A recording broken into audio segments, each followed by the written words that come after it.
The door was already open when she found it. Alisha's fingers hovered over the brass handle, her heart hammering against a silence that felt too deliberate to be empty. Somewhere behind her, a floor creaked, a sound that shouldn't exist in a penthouse this expensive, this guarded. She should have turned back. Every instinct she owned screamed at her to leave before he found her standing outside the one room in the building no one was permitted to enter. Then his voice arrived from the dark, low and unhurried, as though he had been waiting for her all along. "If you enter my room, I'll make you scream in my bed." She froze.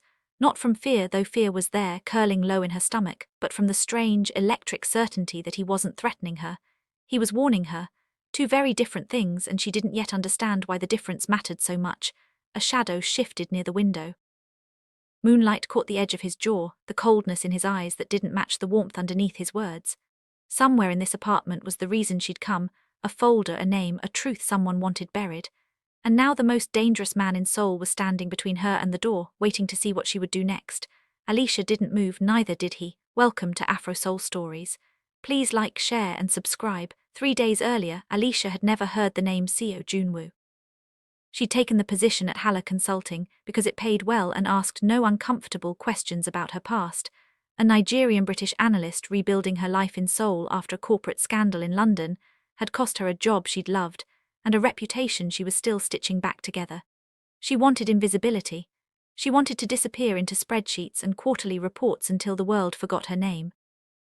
Instead, on her 4th day, her supervisor handed her a file with a photograph clipped to the front, a man with sharp cheekbones and eyes like drawn curtains, and told her they'd be auditing his shipping conglomerate's finances. "He doesn't like strangers touching his books," her supervisor warned. "Be careful." "I audit for a living," Alisha said. "I'm always careful." She had no idea what careful would come to mean. The first time she saw him in person, he was standing in the marble lobby of June Holdings, flanked by 2 men whose stillness felt more dangerous than any weapon. He didn't look at her the way most men did, not with obvious interest, not with dismissal, but with an assessment so precise it made her skin prickle, as though he were calculating exactly how much of a threat she posed, before deciding whether she was worth acknowledging at all. "Miss Adami," he said, and her name in his mouth sounded like a decision he'd already made. "I was told an auditor was coming. I wasn't told she'd be memorable." "I'm not here to be memorable," she said. "I'm here for your books." Something flickered behind his eyes, surprise maybe, or the first crack in a wall built specifically to keep people like her out. "Careful," he said quietly. "People who ask for my books rarely enjoy what they find." She held his gaze. "Then it's a good thing I'm not most people." He almost smiled. Almost. For the first week he kept his distance, and she told herself she was relieved. She had heard the rumors by then, whispered in the break room, repeated with a mixture of terror and awe. Seo Joon-woo didn't run a shipping company.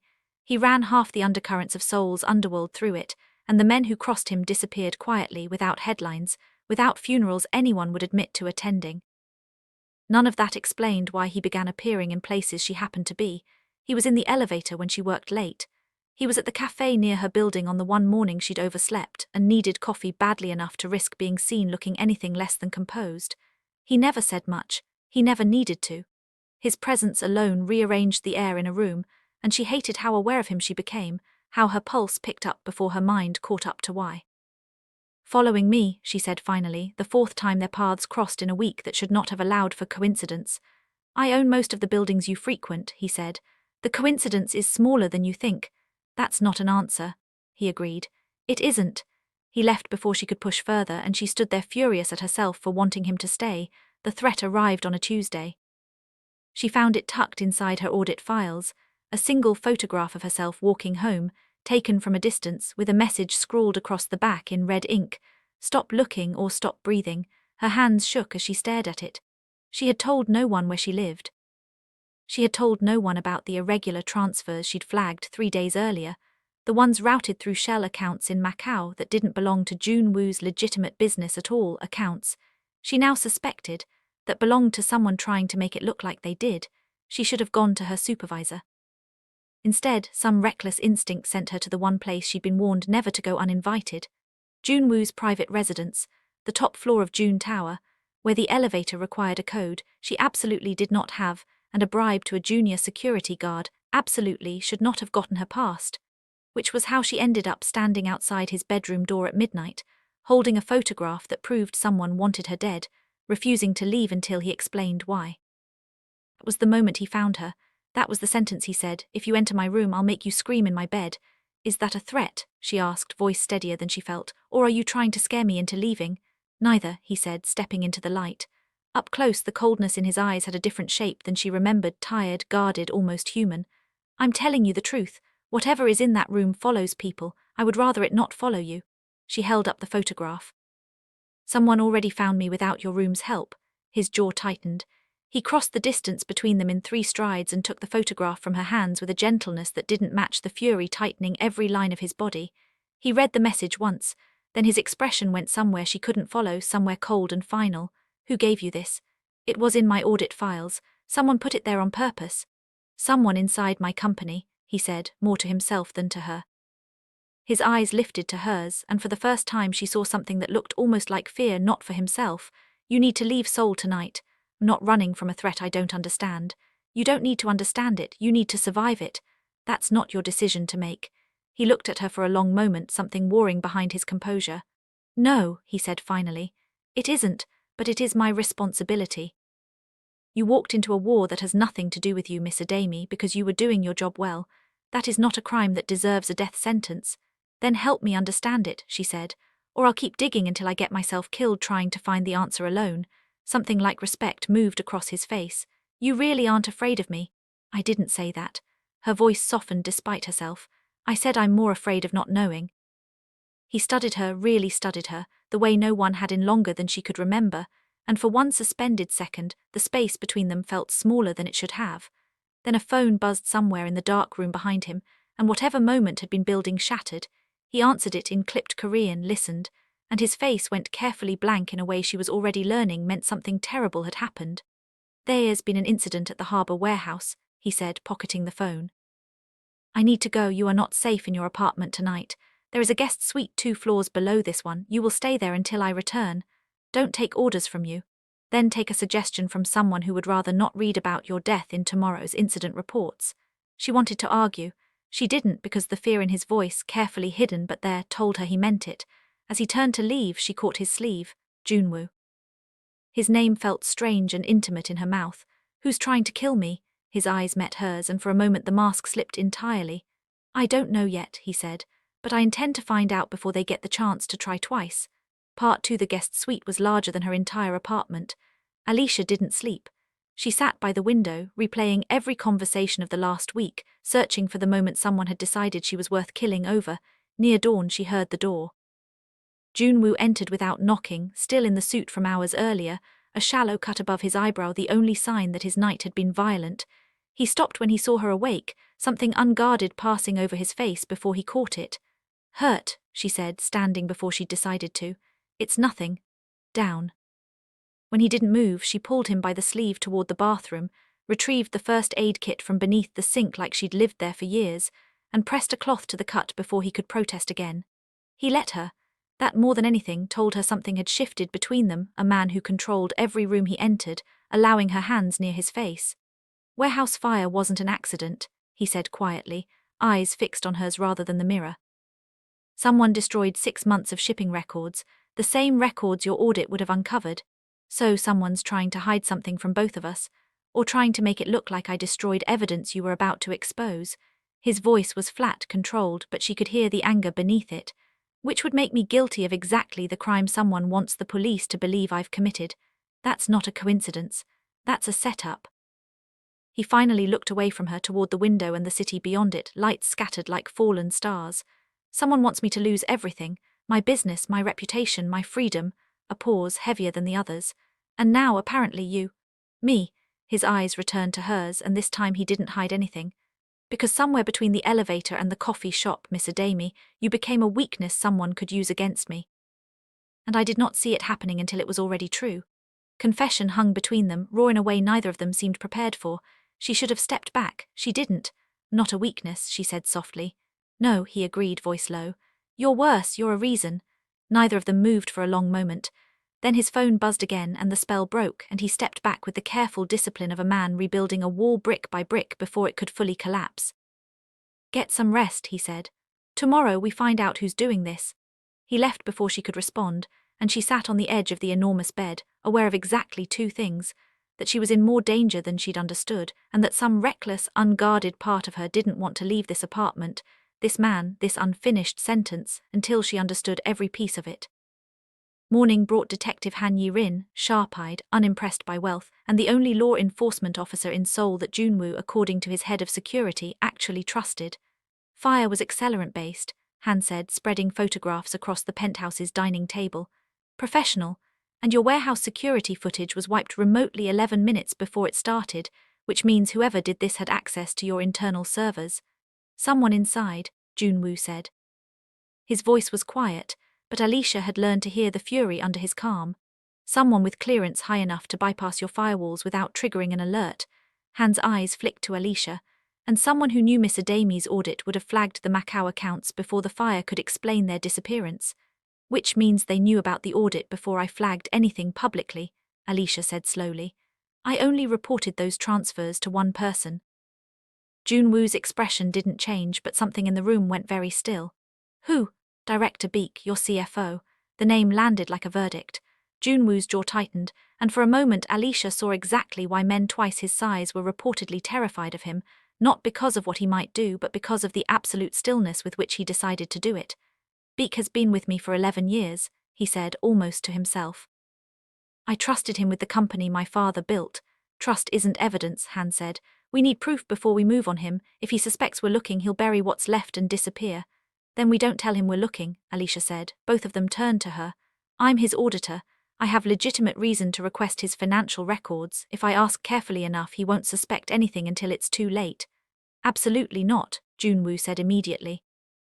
You are already a target. I will not put you directly in front of the man who may have ordered that photograph taken. You don't get to decide that for me.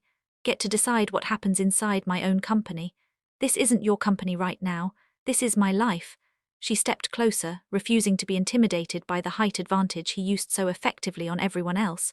You said it yourself, I'm already involved. Let me be involved on purpose, not as a victim waiting for the next photograph.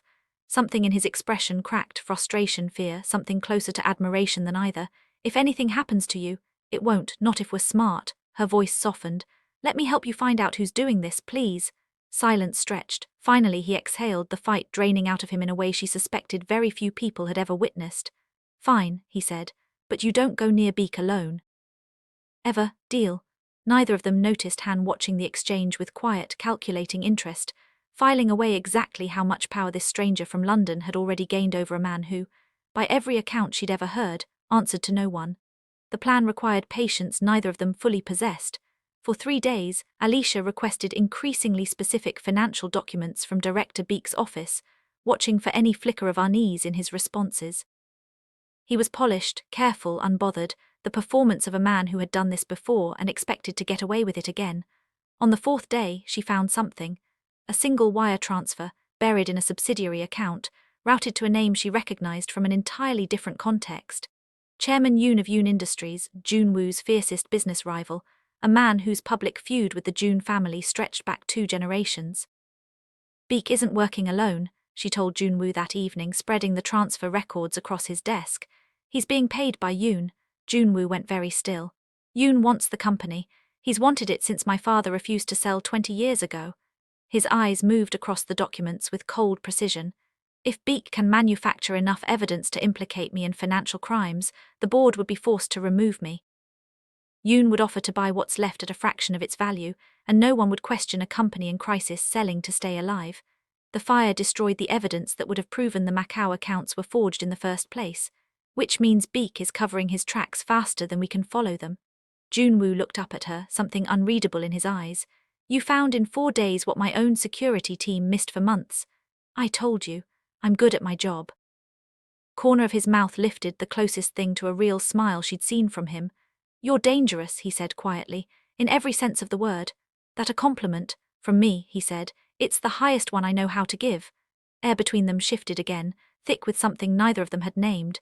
She was close enough now to see the small scar above his eyebrow from 3 nights earlier, close enough to notice the way his breathing changed when she didn't step back. Joon-woo. Don't, he said softly, though he didn't move away either. If you say my name like that again, I won't be responsible for what happens next. Maybe I don't want you to be responsible. Words left her before she could stop them. and for a suspended moment the entire room seemed to hold its breath. His hand rose, hesitant, and brushed a strand of hair from her face with a gentleness that contradicted everything his reputation promised. Alisha. Her name in his voice sounded like something being carefully, deliberately unlocked. I have spent 11 years building walls so high that nothing could reach me, and somehow you climbed over every one of them in a week. I didn't mean to. I know. His thumb traced her jaw. That's what terrifies me. He leaned down, slow enough that she could have stopped him, slow enough that the choice remained entirely hers. She didn't stop him. When his lips finally met hers, it wasn't rushed or hungry. It was careful, deliberate, a question and an answer at once. She felt the tension in his shoulders release for the first time since she'd known him, as though some part of him had been braced for a blow that never came. A phone buzzed. Neither of them moved to answer it. It buzzed again, more insistent, and Joon-woo finally pulled back. Forehead resting against hers, breathing unsteady. "That's Han," he murmured, checking the screen. His expression shifted instantly, the softness gone, replaced by something sharp and alert. "She's found something. We need to go, now. What is it?" He was already reaching for his jacket, jaw set in the grim line she recognized as danger. "Beek's missing," he said, "and so is the original evidence proving the Macau accounts were forged." They found Han waiting at the harbor district, the wind cutting sharp off the water, city lights scattering gold across the black. "Security footage from Beek's building," she said, holding up a tablet. "Timestamped 2 hours ago." Footage showed Beek entering a black car outside his apartment, willingly, calmly, no sign of coercion. The man waiting beside the open door turned briefly toward the camera before climbing in after him. Alisha's breath caught. She recognized his face instantly, though she wished with everything in her that she didn't. "That's not possible," she whispered. Joon-woo followed her gaze, and something in his expression turned to granite. "You know him?" "He's my former supervisor," she said, voice shaking. "From London. He's the reason I lost my last job. He's the one who buried the report that would have proven I did nothing wrong." She looked up, the pieces slotting into place with sickening clarity. "He's not just working with Beek. He's the one who identified me for this in the first place. Which means this was never only about my company," Joon-woo said slowly, the realization settling over his face like ice. "Someone has been targeting you since before you ever arrived in Seoul." Wind off the harbor felt suddenly colder. "Then this isn't a coincidence," Alisha said. "None of it ever was. Someone brought me here on purpose." Joon-woo's hand found hers in the dark, gripping tight enough to ground them both. "Then we find out why," he said, "before they finish whatever they started." Behind them, unnoticed, a figure in the shadows of the harbor lowered a phone after capturing the entire exchange, the touch of their hands, the fear on Alisha's face, evidence of exactly the kind of emotional leverage someone had been counting on all along. The gala invitation arrived from an unexpected source. Director Choi of Seoul's Trade Ministry, a man Joon-woo needed neutral enough to vouch for his company once the board's scrutiny began. Alisha attended as his guest, and within 20 minutes, she understood exactly how many women in that ballroom had spent years trying to be more than a guest to him. Miss Adami. A tall man in a tailored suit intercepted her near the bar, all easy charm and practiced confidence. "Daniel Cho from the ministry's compliance office. I understand you're the one keeping Joon-woo's empire honest these days." "Trying to," she said, smiling despite the way his gaze lingered a beat too long. "He's a lucky man. Perhaps when your audit concludes you'll let me buy you dinner, somewhere far less complicated than his company." Across the room, she felt Joon-woo's attention shift before she even saw him move. He didn't approach. He didn't need to. Daniel Cho excused himself moments later with a suddenly urgent need to speak with someone else entirely, and when Alisha found Joon-woo again, his expression was carefully, deliberately neutral. "You didn't have to do that," she said quietly. "I didn't do anything." Joon-woo works for Yoon's cousin, he said finally, jaw tight. "I would prefer you not owe dinner to anyone with that particular family tree. That's all." "That's not all," she said, watching something flicker behind his composure. "You're jealous." "I don't get jealous. You're doing it right now." A muscle worked in his jaw. When he finally looked at her, the honesty in his eyes startled her. "I have never once in my life cared who a woman spoke to at a party," he admitted, voice low enough that only she could hear it. "I find I care very much when it's you. I don't know what to do with that, so forgive me if it looks like something uglier than it is." Confession disarmed her more than any practiced charm Daniel Cho could have offered. "It's not ugly," she said softly. "It's just new for both of us." The second time, it wasn't so easily resolved. James Whitfield, a British diplomat's aide, handsome and painfully sincere, began appearing at the same coffee shop Alisha frequented near her building, always with a reason, always a little too eager to help with whatever she happened to be carrying. When he offered to personally expedite her visa renewal through embassy connections, sparing her weeks of bureaucratic delay, she accepted gratefully, thinking nothing more of it. Joon-woo found out from his own intelligence network before she'd even mentioned it to him, and the silence that followed was colder than anything she'd experienced from him since the night they'd met. You didn't think to tell me a foreign diplomat has been watching your apartment building for 2 weeks. His voice was controlled but barely. He's not watching me, he's being kind. Men like that are never simply kind, Alisha. He paced the length of his office, restraint fraying at the edges. Whitfield reports to an embassy with financial ties to Yoon's overseas holdings. Either he's been sent to gather information on you, or he's exactly what he appears to be and simply has excellent timing for a man circling my company's most valuable liability. I'm not a liability. That's not what I meant. He stopped, raking a hand through his hair, something raw breaking through the careful control. I meant that I cannot protect what I don't know is in danger, and I cannot stand the thought of another man's hands anywhere near the parts of your life I have spent weeks trying to keep safe. Have Whitfield investigated. Don't shut me out because you're afraid of losing control of a situation you can't fully manage. He looked at her for a long moment, something like shame moving across his face. You're right, he said quietly. I apologize. My instinct with threats has always been to eliminate them before they become a problem. I forget sometimes that you are not a threat to be managed. You are a person capable of managing yourself. It was, she realized, the first time she'd heard him apologize for anything in his life, and Whitfield, quietly investigated within the week, turned out to be exactly what he claimed, a lonely diplomat with a harmless crush and no connection to Yoon whatsoever. Joon-woo said nothing when the report came back clean. He simply sent Whitfield's office an anonymous, generous donation to the embassy's cultural fund, and Whitfield never appeared at the coffee shop again. The third time nearly cost them everything. It came from inside Joon-woo's own circle, his oldest friend and second-in-command, Taemin, whose loyalty had never once been questioned in 15 years of service.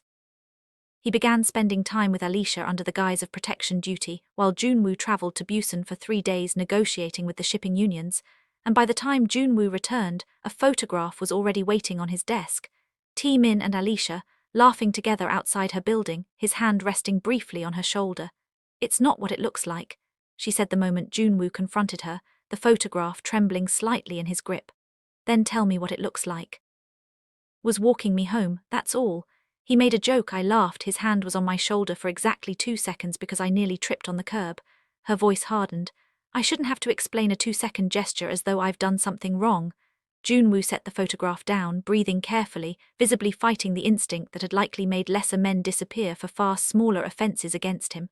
Someone sent this to my private line, he said finally. Not to accuse you. To accuse him? Taemin has been with me since before I inherited this company. If someone is trying to make me doubt him now of all times, then it's another manipulation, Alisha said, understanding arriving with sudden, cold clarity. Someone wants you isolated. First they tried making you doubt me. Now they're trying to make you doubt the one person you trust most completely. Joon-woo's eyes darkened with the particular fury she'd learned meant he'd already identified exactly who was responsible. Webb, he said quietly. He's not just trying to destroy the company.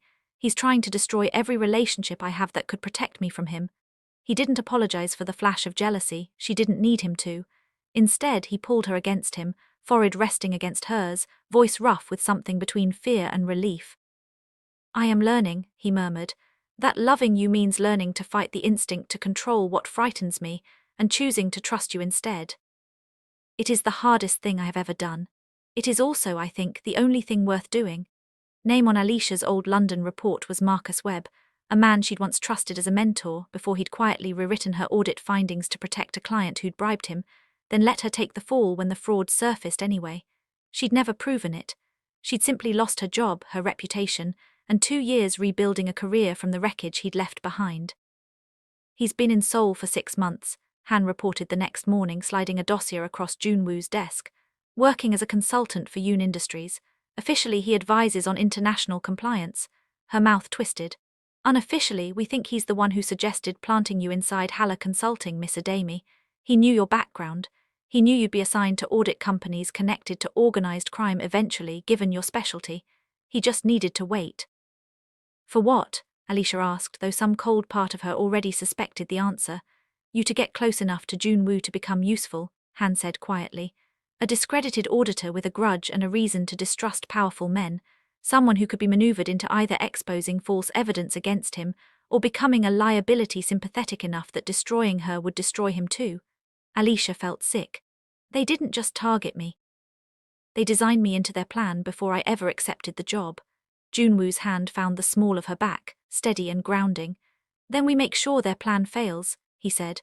On every level they built it. Confrontation with Chairman Yoon happened 3 nights later. At a charity gala neither of them had planned to attend together until Han insisted it was the only place Yoon would be forced into a public setting he couldn't easily control. Alisha wore emerald silk that made Joon-woo's composure falter for exactly 1 visible second before he recovered it, a small victory she allowed herself to enjoy despite the danger pressing at the edges of the night. He kept one hand at her waist as they moved through the crowd, a silent, constant reassurance she hadn't realized she needed until she felt it.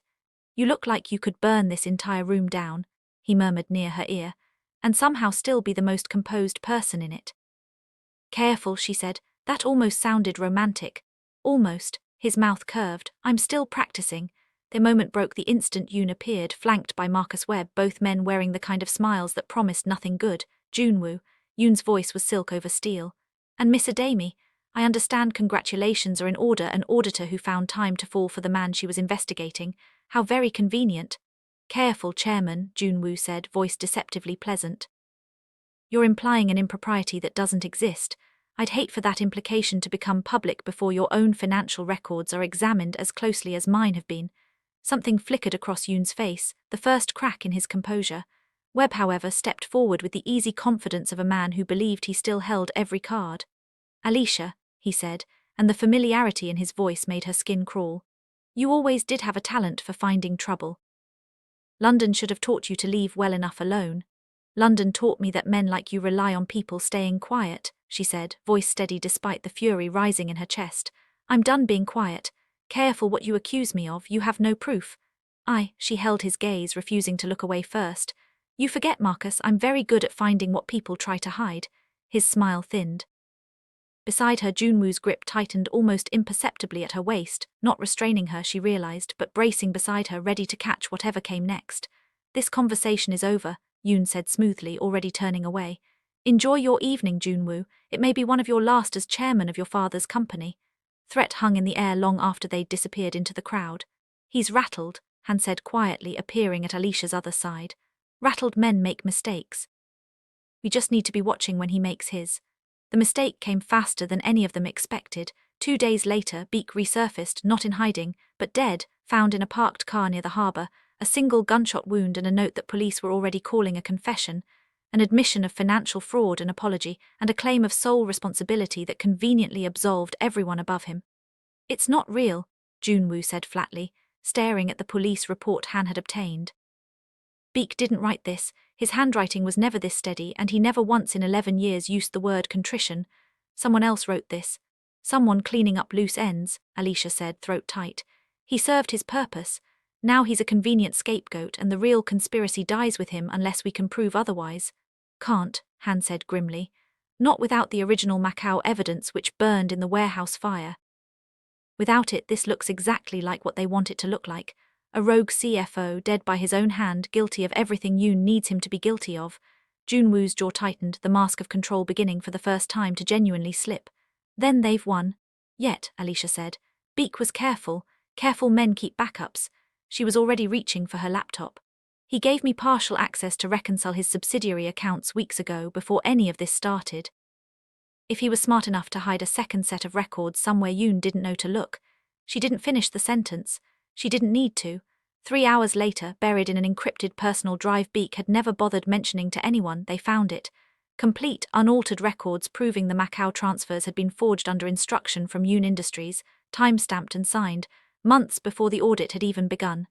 This is it, Alisha breathed. This proves everything. Fraud, the sabotage, the fire, all of it traces back to Yoon and Webb. Joon-woo stared at the screen, something fierce and grateful moving across his face. You just saved my company, he said quietly. Again, saved it, she corrected. Together, he reached for her hand, threading his fingers through hers with a tenderness that felt like a promise. Alisha, the words died in his throat as Han's phone rang, her expression darkening as she listened. She hung up slowly, dread written across her face. That was building security, she said. Someone just accessed the server room on your floor, Joon-woo, using Miss Adami's credentials. Alisha's blood went cold. That's impossible. I've been sitting right here. Joon-woo's eyes met hers, and for one terrible moment she watched him truly consider, that the woman he'd just begun to trust might have betrayed him after all. Someone's setting me up, she whispered. I know, he said, but the hesitation before he said it lasted just half a second too long, and she felt it like a blade. The fabricated security footage arrived on every executive's phone within the hour. A doctored video showing Alisha entering the server room alone, downloading files, meeting briefly with a man whose face had been carefully obscured. It was good. Good enough that even Joon-woo's most loyal lieutenants exchanged uneasy glances when she entered the boardroom the next morning. It's not real, she said again, voice cracking under the weight of every eye in the room. I would never.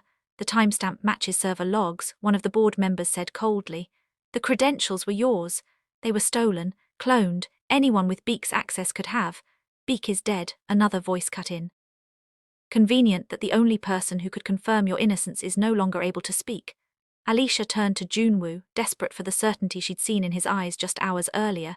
Instead, she found him standing rigid at the head of the table, jaw clenched, saying nothing, the silence of a man torn between everything he believed and everything the evidence in front of him seemed to prove. Joon-woo. Her voice broke on his name. Tell them this is impossible. I want to believe you, he said quietly, and the words cut deeper than any accusation could have. But I need to be certain, for the company. For yourself, she finished, something inside her going cold and quiet. You're protecting yourself. That's not. Don't. She stepped back before he could reach for her, humiliation and heartbreak tangled too tightly to separate. I risked everything to help you prove your innocence, and the first time someone points a finger at me you hesitate. Alisha, please, I need time, she said, and walked out before he could see exactly how badly the silence had wounded her. She didn't return to the penthouse that night. She checked into a small hotel near the river instead, staring at the ceiling, replaying the half-second of doubt in his eyes until it was the only thing she could see. Her phone rang near midnight. Han's name on the screen. I found something, Han said without preamble. The server logs.